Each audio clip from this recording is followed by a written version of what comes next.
Time waits for no one, just goes on and on, carving our story in the stone of time. Time is the river that flows only one way. Therefore, every ripple counts.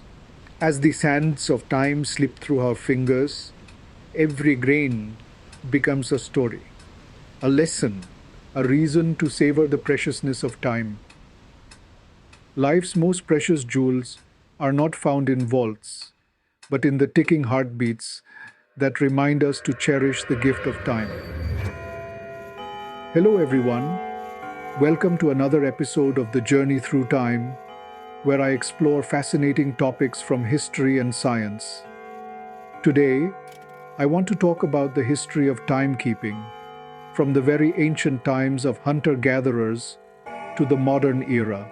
From the beginning of human existence, they must have realized the importance of time. Have you ever wondered how humans first started to measure time? How did they know when to hunt, when to plant, when to celebrate, when to sleep? How did they keep track of the seasons, the phases of the moon, and the movements of the stars? How did they develop calendars, clocks, and watches? The history of timekeeping is a long and complex one, involving many cultures, inventions, and discoveries. It is also a story of human ingenuity, curiosity, and creativity. Let's take a look at some of the milestones in this amazing journey. The first humans to measure time were probably hunter-gatherers, who lived from about 2.6 million years ago to about 12,000 years ago. They were nomadic groups that followed the animals and plants that they depended on for food. They had to adapt to different environments and climates and the changing seasons. To survive, they had to observe the natural cycles, such as the day and night, the sunrise and sunset, the moon and the stars. They used these cycles to mark the passage of time and to plan their activities. For example, they knew when to migrate to different regions, when to hunt certain animals, when to gather certain fruits and nuts, when to avoid predators, and when to rest. One way that hunter-gatherers may have measured time was by using natural objects, such as sticks, bones, shells, and stones. They may have arranged these objects in patterns such as lines, circles, or spirals to represent the cycles of nature. They may have also used these objects to make marks on the ground, on trees, or on their bodies to measure time. One of the most famous examples of this kind of timekeeping is the Ishango bone, which was found in the Democratic Republic of Congo and dates back to about 20,000 years ago. It is a baboon's fibula or leg bone that has 29 notches on one side, 19 on the other, and 9 on the third. Some scholars believe that these notches represent a lunar calendar based on the phases of the moon. Another example of this kind of timekeeping is the Lebombo bone, which was found in South Africa and dates back to about 35,000 years ago. It is a baboon's rib that has 29 notches on it.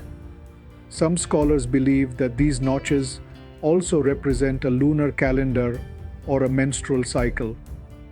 However, these methods of timekeeping were not very precise. To improve their accuracy and consistency, humans started to use more advanced techniques, such as building monuments and structures that aligned with the sun, the moon, and the stars. These structures served as astronomical observatories, calendars, and clocks, and allowed them to predict the seasons, the eclipses, and the solstices. One of the most famous examples of this kind of timekeeping is Stonehenge, which was built in England and dates back to about 5,000 years ago. It is a circle of large stones that are arranged in a certain way to align with the sunrise and sunset on the summer and winter solstices, and with the moonrise and moonset on the lunar standstills. It is also surrounded by smaller circles, ditches, and mounds that may have served as markers for other astronomical events. As the human civilizations matured, Homo sapiens realized that these timekeeping structures were not very portable and could only be used in specific locations and at specific times. They also require a lot of labor and resources to build. To overcome these limitations, humans started to use more portable and durable devices, such as sundials, water clocks, and sand clocks. These devices use the movement of the sun, the flow of water, or the fall of sand to measure time. One of the earliest examples of this kind of timekeeping is the shadow clock, which was used in ancient Egypt and dates back to about 3,500 years ago. It is a wooden stick that is placed vertically on the ground and casts a shadow on a marked base. The position and length of the shadow indicate the time of the day and the season of the year. Another example of this kind of timekeeping is the water clock, which was used in ancient Mesopotamia and dates back to about 3,000 years ago. It is a clay pot that has a small hole at the bottom and is filled with water. The water drips out of the hole at a constant rate and is collected in another pot that has marks on it. The level of the water in the second pot indicates the time that has passed.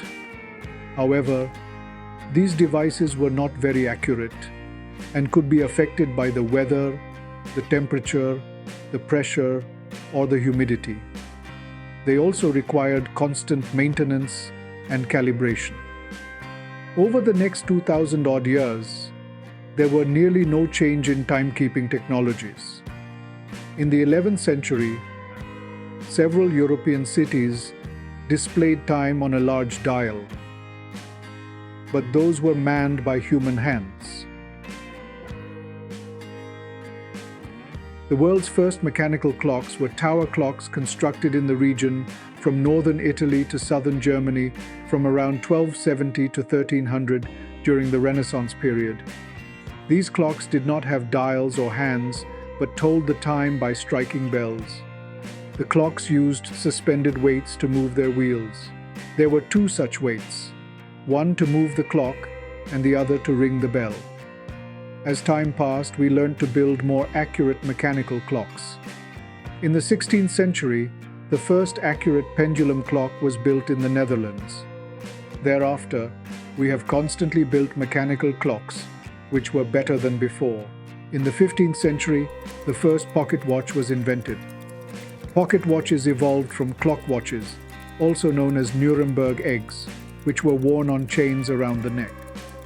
Styles changed in the 17th century, and men began to wear watches in pockets instead of as pendants. In the 18th century, the watch changed style again. This time, it went to the wrist from the pocket. In the 19th century, quartz pulse was used to make watches. The watch was accurate to 1 second per day, which was a significant improvement over the accuracy of mechanical watches at the time. However, quartz watches were expensive to produce and did not become widely available until the 1960s. The first commercial quartz watch was the Seiko Astron, which was released in 1969. The Astron was a three-hand watch with a quartz movement that was accurate to 5 seconds per month. The Astron was a commercial success and helped to popularize quartz watches. Newer and more accurate devices like radio clocks, GPS clocks, and atomic clocks are all types of precision clocks. Radio clocks are synchronized to an atomic clock via radio signals, while GPS clocks are synchronized to an atomic clock via the Global Positioning System, GPS. Atomic clocks are the most accurate clocks in the world and are used for a variety of applications such as navigation, timekeeping, and scientific research. In the past, the accuracy of the atomic clock was not available to everyone. However, now that we live in a connected world, the accuracy of the atomic clock is available on our computer and mobile networks. This is because the internet has made it possible for us to share information and data in real time. Therefore, everyone can now access the most accurate timekeeping information from anywhere in the world. Throughout the history of timekeeping, we can see that humans have always strived to preserve a moment of their most precious commodity, time. From the sundials and water clocks of ancient civilizations to the mechanical clocks of the Middle Ages, humans have always sought to measure and control time. In the modern era, we have seen the development of ever more accurate and precise timekeeping devices, from the atomic clocks of the 20th century to the atomic clocks of today. As our lives become increasingly complex and fast-paced, it is more important than ever to have a reliable way to keep track of time. The devices we use to measure time are a testament to our ingenuity and our desire to make the most of our time. Join us next time as we embark on more captivating chapters throughout human history. Until then, keep exploring, keep learning, and never cease to nurture your curiosity.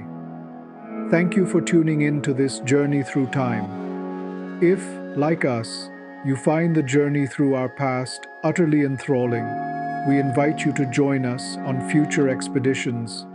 Please consider hitting the like button and subscribing to my channel for more such journeys into the realms of science, history, and imagination.